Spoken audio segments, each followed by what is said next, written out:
متن الاربعین النوویہ میں سے الحدیث الاول، پہلی حدیث، الحدیث الاول عن امیر المؤمنین ابی حفص عمر بن الخطاب رضی اللہ تعالی عنہ۔ امیر المؤمنین لقب ہے، امیر المؤمنین سیدنا عمر بن الخطاب رضی اللہ تعالی عنہ کا لقب ہے۔ ابی حفص یہ کنیت ہے، حفص کا والد، اصل میں ان کی بیٹی ہے حفصہ، انہی کے نام پر انہیں ابو حفص کہا گیا ہے۔ کنیت ہے عمر رضی اللہ تعالیٰ عنہ کی۔ عمر بن الخطاب، عمر جو کہ خطاب کے بیٹے ہیں۔ قال سمعت رسول اللہ صلی اللہ علیہ وسلم، کہا میں نے اللہ کے رسول صلی اللہ علیہ وسلم ان سے سنا، یقول، وہ فرما رہے تھے، یہ اس وقت میں نے ان سے سنا جب نبی کریم صلی اللہ علیہ وسلم یہ بات فرما رہے تھے، اور عمر رضی اللہ تعالیٰ عنہ کے بارے میں بالکل واضح ہے کہ وہ مدینہ سے باہر اپنی زمین میں رہ رہے تھے، اور انہوں نے اپنے ایک ساتھی کے ساتھ، اپنے ایک ہمسایہ کے ساتھ باری مقرر کی تھی۔ ہمسایہ کو کہا تھا کہ آپ ایک دن رسول اللہ صلی اللہ علیہ وسلم کے پاس جائیں، اور اس دن میں آپ کی زمین، آپ کے گھر بار اور آپ کے جو مویشی وغیرہ ہیں ان سب کی دیکھ بھال کروں گا۔ اور دوسرے دن پھر عمر رضی اللہ تعالیٰ عنہ آتے تھے اور ہمسایہ سے کہتے تھے کہ آج آپ میری اس زمین وغیرہ اور یہاں کی جو میرے یہاں مویشی وغیرہ ہے ان کی آپ رکھوالی کریں۔ تو جس دن وہ آئے ہیں انہوں نے نبی صلی اللہ علیہ وسلم سے سنا ہے، وہ فرما رہے تھے انما الاعمال بالنیات، یقیناً اعمال کا دار و مدار نیت پر ہے۔ انما یہ کبھی کبھی حصر کے لیے استعمال ہوتا ہے، ہمیشہ نہیں۔ حصر کس کو بولتے ہیں؟ حصر کا معنی یہ ہے کہ صرف یہ چیز ہے جو بتائی جائے گی، اس کے علاوہ کوئی چیز نہیں ہے۔ انما الاعمال بالنیات، عملوں کا دار مدار صرف نیت پر ہے، کسی اور چیز پر نہیں ہے۔ تو کبھی کبھی یہ انما جو ہے یقیناً کے لیے استعمال ہوتا ہے، تاکید کے لیے، اور کبھی کبھی حصر کے لیے۔ اس میں اہل لغت کے دو قول ہیں، اس میں اختلاف ہے لغویوں کا۔ بعض نے کہا انما حصر کے لیے ہے، ہمیشہ جب بھی انما استعمال ہو تو جو چیز بتلائی جا رہی ہو وہ اسی میں محدود ہے جو بتلائی جا رہی ہو، اس کے باہر نہیں۔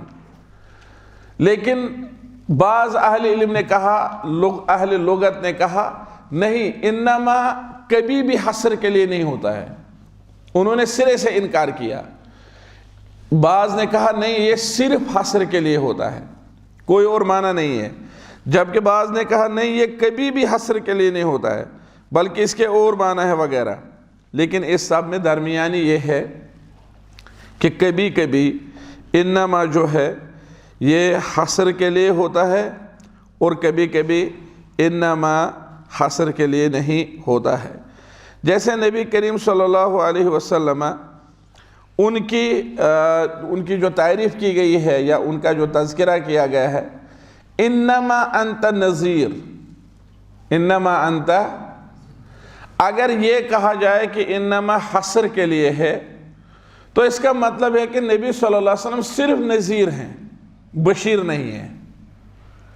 لیکن جبکہ دوسری آیات میں یہ بتلایا گیا ہے کہ نبی کریم صلی اللہ علیہ وسلم بشیراً و نذیرا، خوشخبری دینے والے بھی ہیں اور اللہ کے عذاب سے ڈرانے والے بھی ہیں۔ یا اسی طرح انما انت مذکر، آپ صرف یاد دلانے والے ہیں، آپ صرف انما انت مذکر، فذکر انما انت مذکر، آپ صرف یاد دلانے والے ہیں۔ اسی طرح ہے انما انت منذر من یخشاہا، انما انت منذر من یخشاہا، آپ قیامت سے صرف اسی کو ڈرا رہے ہیں جو قیامت سے ڈر رہا ہو، تو کیا یہ حسر ہے؟ نبی صلی اللہ علیہ وسلم قیامت کے بارے میں ان لوگوں کو بھی نصیحت کرتے تھے، ان کو بھی ڈراتے تھے جنہیں قیامت کے بارے میں کوئی ڈر ہی نہیں تھا، جو قیامت سرے سے مانتے ہی نہیں تھے، جو کہتے تھے ہم دوبارہ زندہ نہیں کیے جائیں گے۔ تو لہٰذا یہ کہنا کہ انما محض حسر کے لیے ہے، یہ درست نہیں ہے۔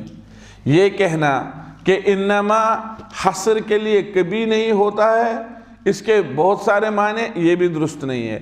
بہتر یہ ہے کہ کہا جائے انما کبھی کبھی حسر کے لیے ہوتا ہے اور کبھی ایسا ہوتا ہے حسر کے لیے نہیں ہوتا ہے۔ یہ کیسے پتہ چلے گا؟ یہ آیات یا احادیث کی نصوص جو عبارات ہیں، جو سیاق سباق ہے، اس سے پتہ چلے گا۔ الاعمال جمع ہے اور اس کا واحد ہے عمل، اس کا واحد ہے عمل۔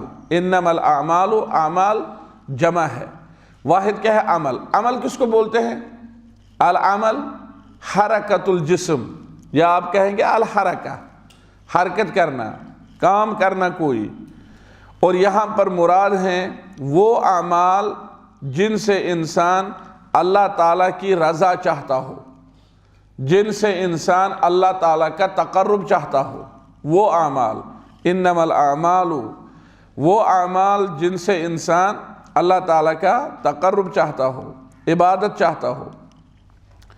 بالنیات، یہ جمع سے کا ذکر کیا ہے، اس کا مفرد واحد ہے النیت، النیت۔ اور النیت سے کیا مراد ہے؟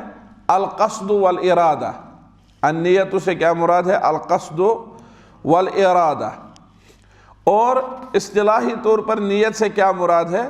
اصطلاحی طور پر نیت سے یہ مراد ہے کہ انسان جو عمل انجام دیتا ہے اس کا مقصد کیا ہے، اس کا جو ہدف ہے، ہدف کیا ہے اس نیت سے، مراد کیا ہے اس نیت سے، وہ اسے کیا چاہتا ہے۔ تو نبی صلی اللہ علیہ وسلم نے فرمایا انما الاعمال بالنیات، یقیناً اعمال، سارے کے سارے اعمال، کیونکہ یہ الف لام جنس کے لیے ہے، یہ الف لام جنس کے لیے ہے، لہذا اس میں اعمال، معاملات، ساری چیزیں اس میں داخل ہیں۔ انما الاعمال بالنیات، الاعمال الف لام للجنس کے لیے ہے، یعنی سارے اعمال، چاہے کوئی بھی عمل ہو، اس کا دار مدار کس پر ہے؟ نیت پر ہے۔ اعمال کی دو قسمیں ہیں خاص طور پر، عمل القلب، عمل اللسان، یا آپ کہیں گے عمل الجوارح۔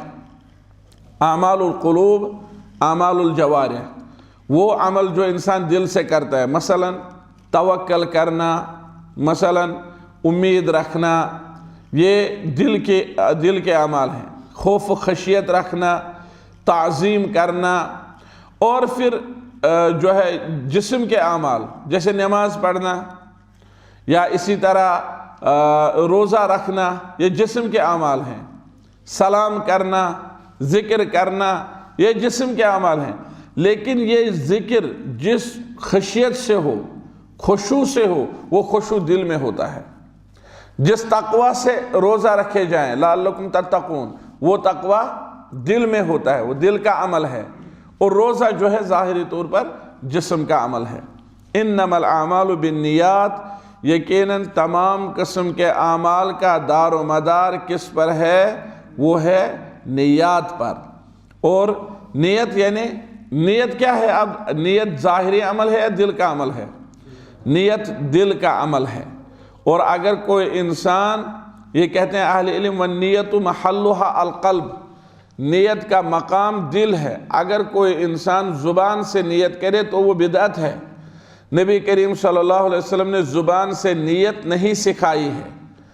اب کچھ لوگ کہتے ہیں جب ہم حج کو چلے جاتے ہیں تو اس وقت ہم کہتے ہیں لبیک اللہم عمرتن، لبیک اللہم حجن، اور بعض اوقات ہم لوگ کہتے ہیں کہ میقات پر پہنچ کر نیت کرنا، اس وقت کہنا لبیک اللہم عمرتن، کیا یہ اونچی آواز سے نیت نہیں ہے؟ کہتے ہیں نا کچھ لوگ۔ ٹھیک ہے، اس میں دو جواب ہیں۔ نمبر ایک، اگر یہ اونچی آواز سے نیت ہے تو کوئی حرج نہیں ہے، ہو سکتی ہے، کیونکہ یہ نبی صلی اللہ علیہ وسلم سے ثابت ہے۔ اور عبادات میں یا عبادات کے طریقوں میں ہر جگہ قیاس کرنا درست نہیں ہے۔ ہر جگہ آپ قیاس کریں گے، نماز دن میں 5 مرتبہ نبی صلی اللہ علیہ وسلم نے پڑھی، تو کیا انہوں نے نماز کے لیے زبان سے نیت سکھائی؟ وضو دن میں کتنی مرتبہ کیا، کیا انہوں نے زبان سے نیت کی؟ میں نیت کرتا ہوں اس بات کی کہ میں وضو کروں گا، میں نیت کرتا ہوں اس بات کی کہ میں نماز پڑھوں گا، میرا چہرہ قبلہ کی طرف ہے، میرا دل آپ کی طرف ہے، یہ فرض کی 4 رکعتیں ہیں۔ یہ سب اس میں سے کوئی بھی چیز نبی کریم صلی اللہ علیہ وسلم سے ثابت نہیں ہے، اس میں سے کوئی چیز نبی کریم صلی اللہ علیہ وسلم سے ثابت نہیں ہے۔ تو پتہ چلا اگر عمرہ میں داخل ہونے کے لیے اگر یہ نیت ہو تو ٹھیک ہے، کوئی حرج نہیں ہے، نیت ہونے دیجئے، اور یہ نبی صلی اللہ علیہ وسلم سے ثابت ہے۔ دوسرا جواب یہ ہے کہ یہ نیت نہیں ہے، بلکہ یہ ہے ذکر الدخول فی العبادہ، عبادت میں داخل ہونے کا ذکر۔ جیسے نماز میں داخل ہونے کے لیے تکبیر تحریمہ اللہ اکبر، اسی طرح عمرہ میں داخل ہونے کے لیے لبیک اللہم عمرۃ۔ تو کیا تکبیر تحریمہ نیت ہے؟ جو ہم اللہ اکبر کہتے ہیں یہ نیت ہے؟ یہ نیت نہیں ہے، بلکہ یہ کیا ہے؟ عبادت میں داخل ہونے کا ذکر، عبادت میں داخل ہونے کا ذکر، ایسا ذکر جس کے ذریعے سے انسان عبادت میں داخل ہوتا ہے۔ اللہ اکبر کیا، اب یہ کوئی کھانے کی چیز نہیں کھا سکتا ہے۔ لبیک اللہم عمرۃ کہا، اب یہ کوئی ایسی چیز نہیں کر سکتا ہے جو احرام کی حالت کے مخالف ہو۔ آپ لوگوں نے بات سمجھی؟ وَإِنَّمَا لِكُلِّ امْرِئٍ مَّا نَوَىٰ، اور یقیناً ہر انسان کو وہی ملے گا جو اس نے نیت کی ہوگی، ہر انسان کو وہی ملے گا جو اس نے نیت کی ہوگی۔ اگر اس نے نیت کی ہوگی صحیح چیز کی تو اسے وہ ملے گی، اگر اس نے نیت کی ہوگی کسی دنیاوی فائدے کی تو اسے وہی چیز حاصل ہوگی جو چیز اس نے نیت کی ہوگی۔ عبادات میں اگر اس نے نیت کی ہوگی فرض کی تو فرض ادا ہو گیا، اگر اس نے نیت کی ہوگی نفل کی تو نفل ادا ہو گیا۔ کوئی آدمی آئے 2 رکعت تحیۃ المسجد کی نیت کرے، 2 رکعت تحیۃ المسجد سے سلام پھیرا، اب دوسرا آیا، اس نے کہا کہ میں نے ظہر کی 2 رکعت قصر نماز پڑھ لی، میں نکل رہا ہوں، تو وہ کہے گا چلو میں نے بھی 2 رکعتیں پڑھ لی، اب وہ تحیۃ المسجد سے پڑھی تھی لیکن چھوڑو اب وہ ظہر کی ہو گئی، نکلتے ہیں۔ کیا ایسا درست ہے؟ نہیں۔ وَإِنَّمَا لِكُلِّ امْرِئٍ مَّا نَوَىٰ، آپ نے نیت نہیں کی تھی فرض کی، آپ نے نیت کی تھی مسنون عمل کی، واجب عمل کی، جو یہ والا فرض نہیں ہے، ایک اور فرض ہے مان لیجئے، کیونکہ تحیۃ المسجد علماء کے ہاں صحیح قول کے مطابق واجب ہے، یہ عام سنت نہیں ہے۔ تو آپ نے اس کی نیت کی تھی لیکن آپ نے ظہر کی نماز کی نیت نہیں کی تھی، لہذا ظہر ادا نہیں ہوگی، یا کوئی اور قصر نماز جو اس صفت کی ہو وہ ادا نہیں ہوگی، کیونکہ حدیث میں ہے وَإِنَّمَا لِكُلِّ امْرِئٍ مَّا نَوَىٰ۔ اگر کسی نے آخرت کا عمل کیا دنیا کمانے کے لیے، دنیا حاصل ہوگا، لیکن کیا آخرت میں اس کے لیے کوئی درجہ ہوگا؟ آخرت حاصل نہیں ہوگا۔ اس لیے حدیث میں آیا سب سے پہلے جو 3 آدمی جہنم میں چلے جائیں گے، ان میں سے ایک وہ قاری قرآن بھی ہوگا جس نے قرآن اس لیے پڑھا ہو تاکہ لوگ کہیں کہ یہ بہت بڑا قاری ہے، ریاکاری کی وجہ سے، شہرت حاصل کرنے کی وجہ سے، لوگوں کی تعریفیں حاصل کرنے کی وجہ سے، اور آج کل کی زبان میں ہم کہیں گے لائکز اور شیئرز حاصل کرنے کی وجہ سے۔ اس نے کہا کہ میں یہ اپلوڈ کروں گا تو بہت سارے لوگ لائک کریں گے، شیئر کریں گے، کومنٹ کریں گے، دوسری چیز سبسکرائب کریں گے۔ ان چیزوں کی وجہ سے اگر کسی نے کوئی چیز کی ہو عمل صالح میں سے تو وَإِنَّمَا لِكُلِّ امْرِئٍ مَّا نَوَىٰ، جس نے جس چیز کی نیت کی ہوگی وہ چیز اسے حاصل ہوگی۔ پھر یہ ایک قاعدہ ہے، یہ رسول اللہ صلی اللہ علیہ وسلم نے ایک عظیم قاعدہ بیان کیا، اِنَّمَا الْأَعْمَالُ بِالنِّيَّاتِ وَإِنَّمَا لِكُلِّ امْرِئٍ مَّا نَوَىٰ، یہ قاعدہ ہے۔ اتنا ہی حصہ اس حدیث میں قاعدہ ہے، اتنا حصہ حدیث میں کیا ہے؟ قاعدہ ہے۔ ذرا اگر میں اس قاعدہ کے حصے کو الگ سے لکھوں بورڈ پر کیسا لگے گا؟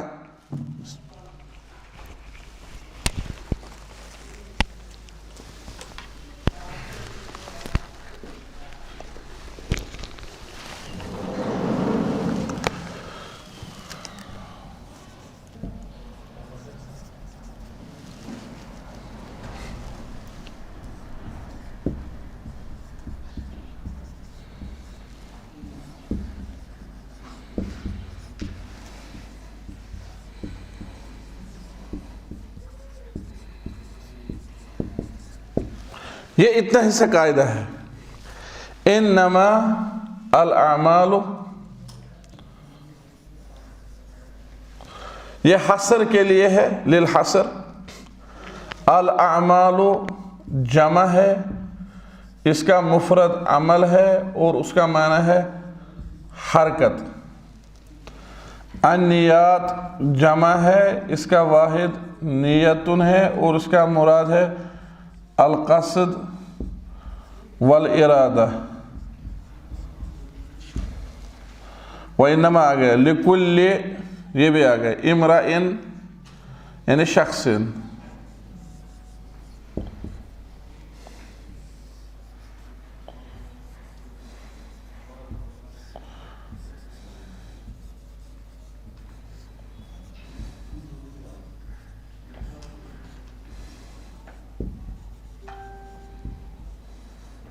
لکل عموم کے لیے ہے، عموم کے لیے، للعموم عموم کے لیے، یعنی مراد ہے جو بھی شخص ہو، ہر ایک شخص کے لیے جو بھی ہو۔ ما نوا جس چیز کی اس نے نیت کی ہوگی، اعمال میں سے، ما نوا یعنی من الاعمال،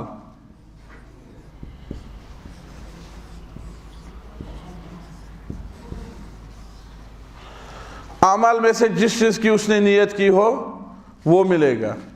اب اگر اس نے نیت کی ہو فرض کی یا نفل کی، وہی ملے گی۔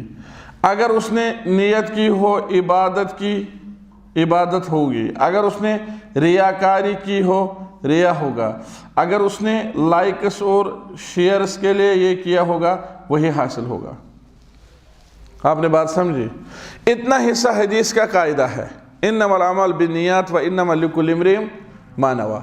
امام نووی نے کیا کہا مقدمہ میں کہ میں اس کتاب میں ایسی 40 حدیثیں ذکر کروں گا جو ساری کی ساری بہت بڑا قاعدہ ہیں، دین کے قواعد میں سے عظیم قاعدہ ہے۔ ذرا میں مقدمہ پر چلتا ہوں۔ وقد رأيت جمع 40 من اہم من ذلك كله وهي 40 حديثا مشتملة على جميع ذلك وكل حديث منها قاعدة عظيمة من قواعد الدين، اور ان میں سے ہر ایک حدیث دین کے قواعد میں سے عظیم ترین قاعدہ ہے۔ یہ جو پہلی حدیث ہے اس میں قاعدہ اتنا حصہ ہے۔ اب اس کے بعد نبی صلی اللہ علیہ وسلم نے قاعدہ ذکر کرنے کے بعد اب اس قاعدہ کی مثال، اب اس قاعدہ کی مثال، فمن كانت ہجرته، کلمہ سے کمزور بزرگ،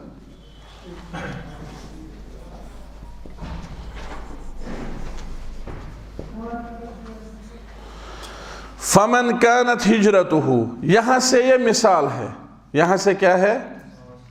فمن كانت ہجرته، پس جس کی ہجرت الی اللہ و رسولہ، اللہ اور اس کے رسول کی طرف ہو،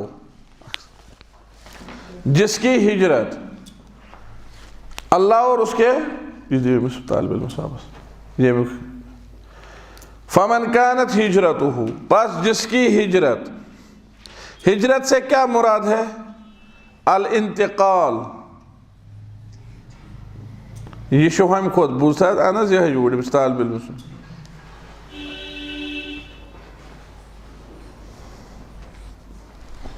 شوفو کالم ونن دبا آئیوہ میں قدر، یہ الانتقال ہجرت ہے من مکان الى آخر،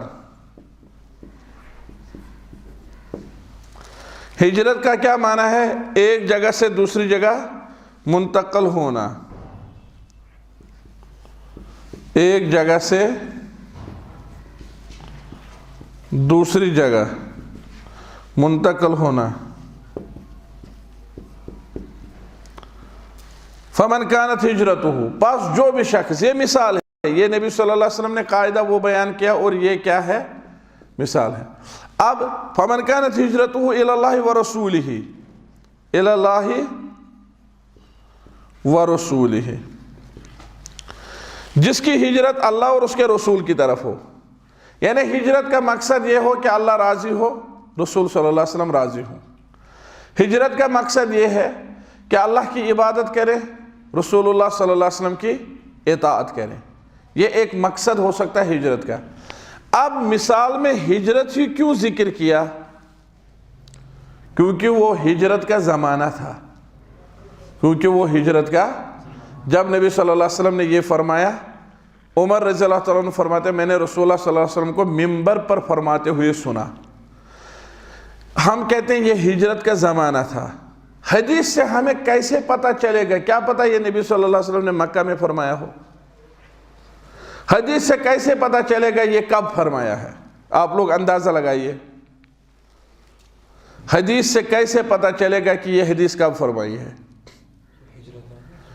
اس میں ہجرت آ گیا تو اس کا مطلب ہے کہ مکی دور کا نہیں ہے، ہجرت کے بعد چلے، شروع کے 13 سال نبوت کے نکل گئے، مدینہ میں فرمایا۔ اور کیا سمجھیں گے مدینہ میں کب فرمایا ہوگا؟ شروع میں جب لوگ آ رہے تھے۔ اور دوسرا کیا کسی نے کہا تھا؟ ہاں نہیں، راوی تو عمر رضی اللہ تعالیٰ عنہ ہے، انہوں نے مکہ مکرمہ میں ہی اسلام قبول کیا ہے۔ راوی انصاری صحابی نہیں ہے، عمر ہے، مکی ہے، مہاجر ہے۔ اس میں منبر کا ذکر ہے، اور نبی صلی اللہ علیہ وسلم کے لیے منبر کب بنایا گیا؟ ہجرت کے 4-5 سال بعد، کیونکہ کہتے ہیں میں نے رسول اللہ صلی اللہ علیہ وسلم کو منبر پر فرماتے ہوئے سنا ہے، تو منبر بہت بعد بنایا گیا، لہذا وہ ہجرت کا زمانہ تھا۔ وہ کون سا زمانہ تھا؟ اس لیے ہجرت کی مثال دی، فمن کانت ہجرتہ، پس جس کی ہجرت الی اللہ ورسولہ، اللہ اور اس کے رسول کی طرف ہو، فہجرتہ الی اللہ ورسولہ، یہ جواب دیا۔ پہلا حصہ شرط، دوسرا حصہ جوابی شرط۔ یہ جو اتنا حصہ ہے نا، یہ اس کو کہتے ہیں یہ شرط ہے۔ اب دوسرا حصہ جو جوابی شرط ہے، فہجرتہ الی اللہ ورسولہ، یہ ہے جوابی شرط۔ یعنی نبی صلی اللہ علیہ وسلم اس شخص کو اطمینان دلاتے ہیں جس نے اللہ اور اس کے رسول کی طرف ہجرت کی ہو، کہ آپ کی ہجرت سچ میں اللہ اور اس کے رسول کی طرف ہے۔ اب دوسرا شخص، 2 مثالیں دے دی۔ وَمَنْ كَانَتْ هِجْرَتُهُ إِلَى الدُّنْيَا يُصِيبُهَا، اب جس کی ہجرت، وَمَنْ كَانَتْ هِجْرَتُهُ، دوسری مثال،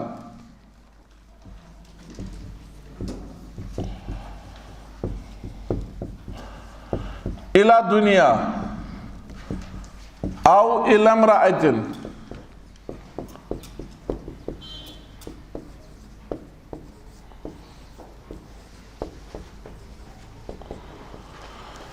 اب جس کی ہجرت دنیا حاصل کرنے کی غرض سے ہو، وَمَنْ كَانَتْ هِجْرَتُهُ إِلَى دُنْيَا، جس کی ہجرت کس کے لیے ہو؟ دنیا طلبی کے لیے، دنیا حاصل کرنے کے لیے، او امرأۃ، یا کسی عورت کے ساتھ نکاح کرنے کے لیے۔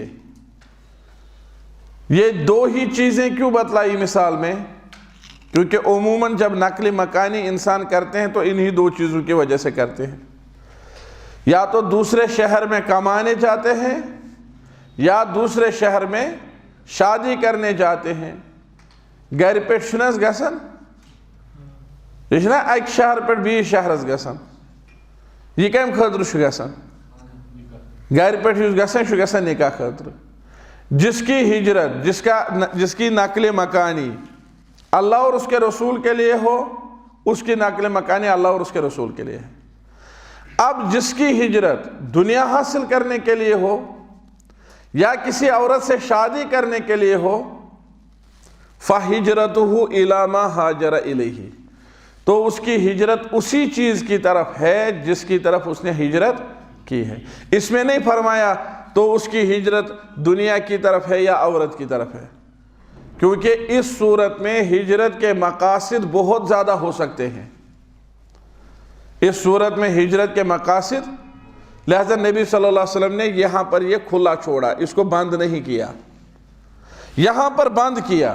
فَهِجْرَتُهُ إِلَى اللَّهِ وَرَسُولِهِ، یہ دو ہی ہیں بس، اس کی ہجرت اللہ اور اس کے رسول کی طرف ہے، بند کیا بس، یہاں پر سلسلہ ختم ہوا۔ لیکن یہاں پر دنیاوی مقاصد ہزاروں اور لاکھوں ہیں۔ عورتوں سے شادی کرنا، اس کی بہت ساری صورتیں ہیں، اس کے پیچھے بہت سارے معاملات ہیں، لہذا نبی صلی اللہ علیہ وسلم نے یہ کھلا چھوڑا۔ فَهِجْرَتُهُ إِلَى مَا هَاجَرَ إِلَيْهِ، تاکہ نبی صلی اللہ علیہ وسلم کا کلام ہر ایک اس صورت کے لیے شامل اور کامل ہو جو الی اللہ ورسولہ میں نہیں آتی ہے، جو الی اللہ ورسولہ میں نہیں آتی ہے۔ اگر کسی نے، اب یہ ہجرت کا ہی ذکر کیوں کیا نبی صلی اللہ علیہ وسلم نے؟ کیونکہ ہجرت کا دورہ تھا، اور ہجرت ایسا عمل ہے جس سے اللہ اور اس کے رسول کی رضا حاصل کرنا مقصود ہوتا ہے۔ تو جب اتنا عظیم مقصد، جب اتنا عظیم عمل، اور جس میں کٹھنائیاں بھی ہیں، مشکلات بھی ہیں، دشواریاں بھی ہیں، ایک علاقے سے دوسرے علاقے منتقل ہونا کیا یہ آسان ہے؟ نقل مکانی کرنا کیا یہ آسان ہے؟ یہ سب آسان نہیں ہے۔ تو وہ عبادت جس میں اتنی مشکلات ہوں، سختیاں ہوں، پریشانیاں ہوں، اگر یہ اللہ اور اس کے رسول کے لیے ہو، نیت اگر درست ہو، تب فائدہ ہے۔ ورنہ اے مسلمان، اگر آپ نے اتنی سختیاں برداشت کی، آپ نے نقل مکانی کی، گھر بار چھوڑا، اگر آپ دل کو اصلاح پر نہ رکھ پائے، اگر آپ دل کو کنٹرول نہ کر پائے، اگر آپ کے دل میں دنیاوی حرص اور لالچ ہو، تو یہ ساری عبادت ضائع ہوگی۔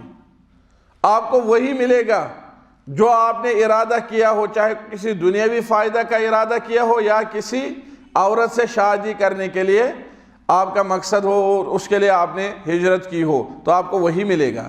تو اس حدیث میں ایک قاعدہ اور دو مثالیں، یا آپ کہہ سکتے ایک مثال، تاکہ نبی کریم صلی اللہ علیہ وسلم یہ قاعدہ صحیح طور پر جو ہے لوگوں کو سمجھائیں اور لوگ سمجھ لیں اس قاعدہ کو صحیح طور پر۔ اس لیے نبی صلی اللہ علیہ وسلم نے ایک قاعدہ اور ایک مثال بیان کی ہے جس سے ہمیں اخلاص کی اہمیت سمجھ آتی ہے۔ اس حدیث سے کیا سمجھ آتا ہے؟ آدمی یہ نہیں کہہ سکتا ہے کہ میں نے عمل کیا، میں اتنا اس میں پریشان ہوا، تھکا، مال خرچ کیا، باقی اب کیا ہے، تھوڑا سا دل ادھر ادھر گیا، اس سے کیا ہے؟ نہیں، اخلاص کی اہمیت سمجھ آتی ہے کہ آدمی جو بھی کام کرے خلوص نیت ہونا چاہیے، اخلاص ہونا چاہیے، ورنہ یہ تھکاوٹ، یہ محنت، یہ ساری چیزیں رائگاں ہیں۔ اور اس سے پتہ چلتا ہے کہ اعضاء اور جوارح کا عمل، ان کے برعکس دل کا عمل کتنی اہمیت رکھتا ہے، اس کے برعکس دل کا عمل کتنی اہمیت رکھتا ہے۔ انسان نماز پڑھے، روزہ رکھے، حج کرے، بہت زیادہ اپنے جسم کو تھکائے، لیکن اگر دل میں ادنا سا اس کو خیال آیا کہ یہ میں کسی اور کام کے لیے کر رہا ہوں، تو یہ سارا عمل ضائع ہوگا۔ آپ نے بات سمجھی؟ بعض اوقات انسان نماز پڑھتا ہے، اسے نماز میں خیال آتا ہے کہ فلاں صاحب دیکھ رہے، چلو لمبا سجدہ کرتا ہوں تاکہ یہ کہے کہ بہت اچھی نماز پڑھنے والا ہے۔ تو کیا یہ جائز ہے؟ ابھی تک جو 3 رکعتیں پڑھی تھی وہ بھی ختم ہو گئی، وہ بھی خراب ہو گئی۔ لہٰذا ان چیزوں کو دل میں نہیں آنے دینا چاہیے۔ اس حدیث سے ہم نے یہ سمجھا، اس حدیث کے جو فوائد ہیں، فوائد اگر ہم کہیں گے اس حدیث سے ہم نے کیا سمجھا؟ فوائد، اخلاص کی اہمیت، اور اسی طرح دل کے اعمال کا وزن، یہ جو دل کے اعمال ہیں ان کی اہمیت، اور اسی طرح یہ کہ ہمیں ریاکاری سے بچنا چاہیے، ہمیں ریاکاری سے اجتناب کرنا چاہیے۔ اور ایک اسلوب بھی ہم نے سمجھا کہ اگر ہم کسی کو قاعدہ بتلائیں تو ہمیں مثال بھی دینی چاہیے، رسول اللہ صلی اللہ علیہ وسلم نے قاعدہ بھی بتلایا اور پھر مثال سے بھی سمجھایا۔ اب اس کے بعد ہم دوسری حدیث لے سکتے ہیں۔ نبی صلی اللہ علیہ وسلم نے فرمایا فَمَنْ كَانَتْ هِجْرَتُهُ إِلَى اللَّهِ۔ ہاں ایک اور بات یہ ہے سبب حدیث، اس حدیث کے بارے میں بعض نے کہا ہے اس کا سبب یہ ہے کہ ایک شخص نے نیت کی تھی کہ میں جا کر کے ایک عورت سے نکاح کروں گا، لیکن وہ کسی حدیث سے ثابت نہیں ہے کہ یہ حدیث اسی سبب سے بتلائی گئی ہو۔ امام ابن حجر رحمہ اللہ انہوں نے کہا کہ یہ کہیں پر بھی ثابت نہیں ہے کہ نبی کریم صلی اللہ علیہ وسلم نے یہ حدیث اسی شخص کے بارے میں بتلائی ہے۔ یہ حدیث مستقل ہے، الگ ہے، اس کے لیے وہ سبب نہیں ہے۔ وہ ام سلیم کا قصہ جو آیا ہے، ام سلیم کے قصے میں تو امام ابن حجر رحمہ اللہ انہوں نے فرمایا کہ کہیں پر بھی ایسا ثابت نہیں ہے کہ یہ حدیث نبی کریم صلی اللہ علیہ وسلم نے انہی کے لیے ذکر کی ہے۔ قال ابن حجر لیس فیہ ان حدیث الاعمال سیق بسبب ذالک ولم ارى فی شیء من الطرق ما یقتضی التصریح بذالک۔ ابن حجر رحمہ اللہ نے فرمایا کہیں بھی ایسا نہیں ہے۔ مہاجر ام قیس جس کو بولتے تھے، وَيُذْكَرُ فِي هَذَا الْمَقَامِ حدیث ابن مسعود فی قصة مہاجر ابن قیس حاجر رجل لیتزوج امرأة یقال لها ام قیس۔ کہتے ہیں ایک مرد نے ہجرت کی تاکہ وہ ام قیس کے ساتھ نکاح کر سکے، تو پھر اس کو کہا جاتا تھا یہ ام قیس کا مہاجر ہے، تو وَكَانَ يُسَمَّى مہاجر ام قیس۔ وبعض العلماء يجعله سببا لورود هذا الحدیث۔ کہتے ہیں بعض اہل علم نے کہا کہ یہ حدیث اسی کی وجہ سے نبی صلی اللہ علیہ وسلم نے فرمائی، اس حدیث کا سبب وہی ہے مہاجر ام قیس، لیکن ایسا درست نہیں ہے۔ ابن حجر رحمہ اللہ نے کہا نہیں یہ مستقل حدیث ہے، اس حدیث میں کہیں بھی یہ اشارہ نہیں ہے، یا اس حدیث کی جتنی بھی اسانید ہیں ابن حجر نے کہا وَلَمْ أَرَ فِي شَيْءٍ مِّنَ الطُّرُقِ، اس حدیث کی جتنی بھی سندیں ہیں، جتنی بھی روایات ہیں، جتنے بھی الفاظ ہیں، کہیں بھی میں نے اس قسم کا کوئی اشارہ نہیں دیکھا کہ یہ حدیث مہاجر ام قیس کے لیے ہو۔ ہاں اگر مہاجر ام قیس نے صرف اس نیت سے ہجرت کی ہوگی وہ اس میں آ سکتا ہے، کیونکہ یہ حدیث عام ہے اس کے لیے بھی اور دوسرے سارے لوگوں کے لیے بھی۔ لہٰذا یہ اگر کہا جائے کہ یہ صرف اسی کی وجہ سے نبی صلی اللہ علیہ وسلم نے فرمایا ہے تو ایسا ثابت نہیں ہے۔ امام نووی رحمہ اللہ فرماتے ہیں رواہ امام المحدثین، اس حدیث کو روایت کیا ہے محدثین کے دو بڑے اماموں نے، ابو عبداللہ محمد بن اسماعیل البخاری، پھر تھوڑی سی نسبت بھی ذکر کی، کہا محمد بن اسماعیل بن ابراہیم بن مغیرہ بن بردزبہ البخاری، اور دوسرے ابو الحسین مسلم ابن الحجاج ابن مسلم القشیری النسابوری۔ ہاں فی صحیحیہما، ان دونوں کی صحیح کتابوں میں، یہ انہوں نے کہا یہ حدیث ذکر کی ہے اپنی دونوں صحیح کتابوں میں، یعنی صحیح بخاری اور صحیح مسلم، اللذین ہما اصح الکتب المصنفہ، وہ دو کتابیں جو سب سے صحیح کتابیں مصنف کتابوں میں سے، جو کتابیں لکھی گئی ہیں تصنیف کی گئی ہیں ان میں سے سب سے صحیح کتابیں ہیں۔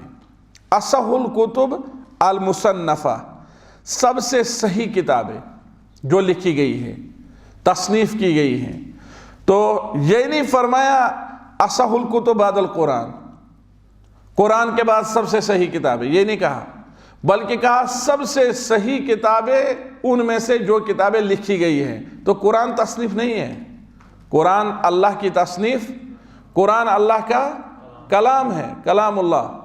تو جب کہا اصح الکتب المصنفہ تو اس سے لفظ قرآن باہر نکلا، کیونکہ قرآن اصل میں مصنف نہیں ہے، اصل میں وہ اللہ کا کلام ہے۔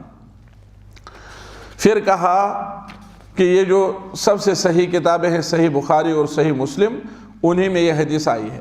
الحدیث الثانی، دوسری حدیث جو ہے عن عمر ایضاً، یہ بھی عمر رضی اللہ تعالیٰ عنہ سے مروی ہے، قال بینما نحن جلوس عند رسول اللہ، کہا اس دوران کہ جب ہم بیٹھے ہوئے تھے، حالت بیان کر رہے ہیں، عند رسول اللہ، رسول اللہ صلی اللہ علیہ وسلم کے پاس، ذات یومن، ایک دن، ہم ایک دن رسول اللہ صلی اللہ علیہ وسلم کے پاس بیٹھے ہوئے تھے، اذ طلع علینا رجل، کہ اچانک ظاہر ہوا ہمارے سامنے، طلع علینا، ہم پر ظاہر ہوا یعنی ہمارے سامنے ظاہر ہوا، نمودار ہوا، کوئی آدمی، رجل، کوئی آدمی، کشتام شخص آؤ، یہ نکرہ اس لیے ہے کیونکہ یہ لوگ اس کو جانتے نہیں تھے، شدید بیاض الثیاب، جس کے کپڑے بہت ہی زیادہ سفید تھے۔ تو یہ جو ہے بینما نحن جلوس عند رسول اللہ ذات یومن، ایک دن ہم رسول اللہ صلی اللہ علیہ وسلم کے پاس بیٹھے ہوئے تھے، یہ واقعہ بیان کرنے کے ساتھ ساتھ عمر رضی اللہ تعالیٰ عنہ یہ فرما رہے ہیں کہ یہ حدیث جو ہے کب پیش آئی، اس وقت ہم لوگ کیا کر رہے تھے، اس وقت ہم لوگ کیا کر رہے تھے، واقعہ کس وقت پیش آیا۔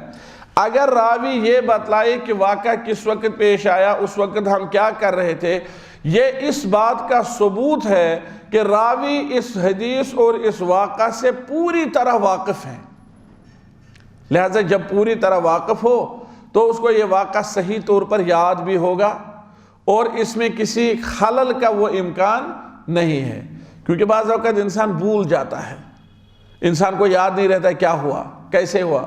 اگر سیدھے سے عمر رضی اللہ تعالیٰ عنہ فرمائیں گے رسول اللہ صلی اللہ علیہ وسلم نے فرمایا الاسلام ان تشہد ان لا الہ الا اللہ، تو یہ سیدھے ایک حدیث ذکر کی، نہیں، جب وہ کہیں گے ایک دن ہم رسول اللہ صلی اللہ علیہ وسلم کے پاس بیٹھے ہوئے تھے، دیکھیں کیونکہ آپ لوگ ابھی کہہ سکتے ہیں ہمیں اس کی کیا ضرورت ہے، عمر رضی اللہ تعالیٰ عنہ فرمایا ہم بیٹھے تھے پھر ایک آدمی آیا، ہمیں یہ واقعہ سننے کی کیا ضرورت ہے، سیدھے کہے الاسلام ان تشہد لا الہ الا اللہ، رسول اللہ صلی اللہ علیہ وسلم فرمایا اسلام یہ ہے، ایمان یہ ہے، ایسا نہیں ہے، مسئلہ ختم۔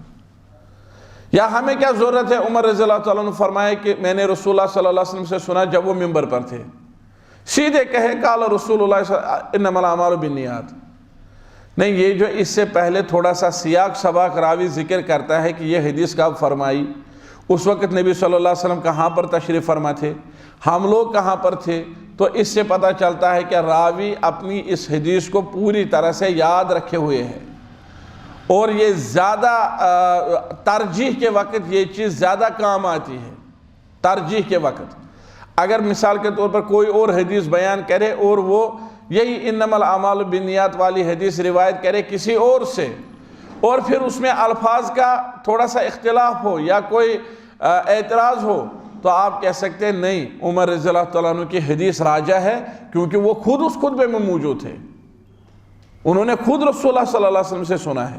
آپ نے بات سمجھی۔ رجل شدید بیاض الثیاب، کپڑوں کی سفیدی زیادہ تھی، یہ سفید کپڑوں کی فضیلت ہے، یہ کس کی فضیلت ہے، اور اسی سے بعض اہل علم نے لیا ہے کہ طالب علموں کو کلاس میں ایک خاص وردی پہن کر کے بیٹھنا چاہیے، اچھے کپڑے پہن کر کے بیٹھنے چاہیے، کیونکہ یہ طالب علم بن کر آیا ہے۔ تو ابھی ہم جو دیکھ رہے ہیں مثلا یہاں اس کلاس میں یا دوسری کلاسوں میں، جو شخص جو چیز پسند کرتا ہے وہ پہن کر آتا ہے، تو کلاس کا ایک نظام ہونا چاہیے، آپ لوگ اتفاق کریں کسی ایک چیز پر، پھر اگر وہی پہن کر آئیں گے تو انشاءاللہ تعالیٰ بہت بہترین رہے گا۔ کہا شدید سواد الشعر، سر کے بال بہت کیا تھے، کالے تھے، کیونکہ جس کے سر کے بال جتنے کالے ہوں وہ چمکیلا لگتا ہے، خوبصورت لگتا ہے۔ اب اگر آدھے بال کالے ہیں، آدھے بال سفید ہیں، آدھے بال کچھ اور ہیں، یا اسی طرح ہمارے سماج میں اگر کوئی گورا ہو 100%، سر کے سارے بال لال جیسے ہوں، ناپسندیدہ ہے ہمارے سماج میں، جبکہ دوسرے سماج میں جہاں اکثر لوگ گورے ہوں وہاں کالا ناپسندیدہ ہے۔ یہ آپ لوگ کو معلوم ہے کہ نہیں معلوم ہے؟ ہمارے یہاں یہ گندمی رنگ کی چمڑی یہ ٹھیک ہے، اگر کوئی 100% سفید ہو عجیب لگتا ہے۔ اور میں نے ایک افریقی ایک آدمی سے سنا، نام مجھے پتہ نہیں ہے، اس وقت تو انہوں نے نام بتایا تھا کچھ، حج میں انہوں نے کہا کہ ہمارے سماج میں سب سے کالا سب سے زیادہ خوبصورت مانا جاتا ہے؟ کہا ہمارے سمجھ، کیونکہ وہ سارے کالے ہیں، کہا ہمارے سماج میں اگر یہ دیکھا جائے کہ سب سے زیادہ خوبصورت کون ہے تو دیکھا جاتا ہے سب سے زیادہ کالا کون ہے۔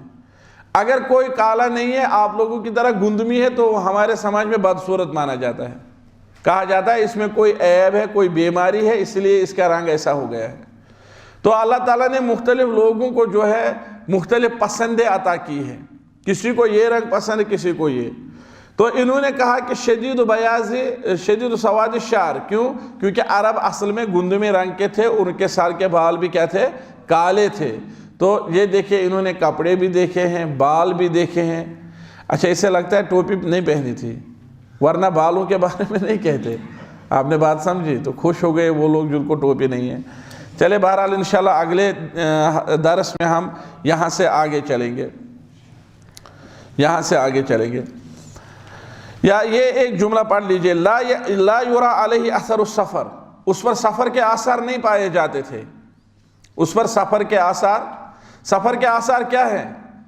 کہ اگر آپ نے سفید کپڑے پہنے ہیں تو وہ دھول اور مٹی سے تھوڑے سے کالے ہوئے ہوں گے، لیکن انہوں نے کہا کپڑے بہت زیادہ سفید تھے، پتہ چلتا ہے ہمسایہ گھر کا ہے، ابھی نہا دھو کر آیا ہے۔ سفر کی علامت کیا ہے؟ سر کے بال جو ہیں پراگندہ ہوئے ہوں، ان میں دھول اور مٹی جمع ہوئی ہو، کاشر پٹھی ونان زٹ گژھن، تو اچھا پتہ زٹ گژھن کیا گو؟ امس آسہِ توتہِ چھُوا زٹ ونان لفظ؟ ہاں تُہۍ ؤنِو پننہِ زے کیٛاہ چھِ ونان؟ زٹ گژھن۔ امس آسہِ سُے گٔمٕژ، کھردُرا آسیا مس، تو ایسا نہیں تھا، لگتا تھا ہمسایہ گھر کا ہے، لیکن کہا ولا یعرفہ منا احد، ہم جو سارے اہل مدینہ بیٹھے تھے، اہل مکہ بیٹھے تھے، ہم میں سے کوئی نہیں جانتا تھا، نہ مکہ کا ہے نہ مدینہ کا ہے، یہ کہاں سے آیا، کس کے گھر میں نہایا؟ تو شخص پتا اس چیز کو دیکھ کر کے بعض اوقات جو باہر یہ سیکورٹی والے لگے رہتے ہیں نا، وہ بھی اس چیز کو دیکھ کر کے کبھی ایک انسان کو مطلب نا جج کرتے ہیں۔ مثلا اگر آپ دور کے ہوں، بہت دور سے آئے ہوں، تو آپ کے کپڑے، آپ کے پیچھے بیگ ہوگا، آپ کو رکائیں گے، رکو تلاشی کرو، یہ ہے وہ ہے۔ اب اگر آپ دور کے بھی ہوں گے مثلا، لیکن آپ چپل پہن کر کے لال چوک میں یا کسی جگہ گھوم رہے ہیں، تو دیکھیں ہمسایہ گھر کا ہے شاید، آپ نے بات سمجھی؟ آپ اس طرح وہ پٹھو وٹھو باندھ کر نہیں ہے، آپ چل رہے ہیں، لگ رہا ہے کہ یہ کیا ہے؟ پاس پڑوس کا ہے، ابھی آیا ہے۔ دور سے آیا ہوتا تو اس نے اسی قسم کے کپڑے وپڑے یا شوز ووز پہنے ہوتے، تو یہ ایسا لگتا ہے۔ تو عمر رضی اللہ تعالیٰ نے فرمایا نہ تو سفر کے آثار لگ رہے تھے، کہیں دور سے آیا ہے، اور نہ ہم میں سے کوئی جانتا تھا، اور یہاں پر جو ہم میں سے کہا دو قسم کے لوگ تھے، مہاجر انصار۔ نہ تو مکہ مکرمہ کا ہے، پھر تو مہاجر جانتے بھائی یہ فلاں ہے، قریش کا ہے، بنو ہاشم کا ہے، بنو عدی کا ہے، نہیں۔ نہ تو کوئی اسے مدینہ کا جانتا تھا، کہتا جی یہ اوس کا فلاں ہے، خزرج کا فلاں ہے، نہیں، ایسا بھی نہیں ہے۔ اچھا عمر کو کیسے پتا چلا ہم میں سے کوئی نہیں جانتا تھا؟ اس میں کہا گیا ہے کہ عمر رضی اللہ تعالیٰ عنہ نے کہا ہم میں سے کوئی نہیں جانتا تھا، کیونکہ جب وہ داخل ہوا لوگ ایک دوسرے کو دیکھنے لگے، یوں کچھ جب کوئی داخل ہو جائے اچانک تو لوگ دیکھتے نا ایک دوسرے کی طرف، تو عمر رضی اللہ تعالیٰ نے اسی سے اخذ کیا کہ یہ لوگ اس کو، اور بعض روایت میں ہے جب وہ داخل ہو گیا تو لوگوں نے سرگوشی کی، ایک دوسرے کو کان میں کہا یہ کون ہے؟ کہا مجھے نہیں پتا، دوسرے آپ اس کو جانتے ہیں؟ نہیں میں نہیں جانتا ہوں، سرگوشی کی۔ تو عمر رضی اللہ تعالیٰ نے کہا ہم میں سے کوئی نہیں جانتا۔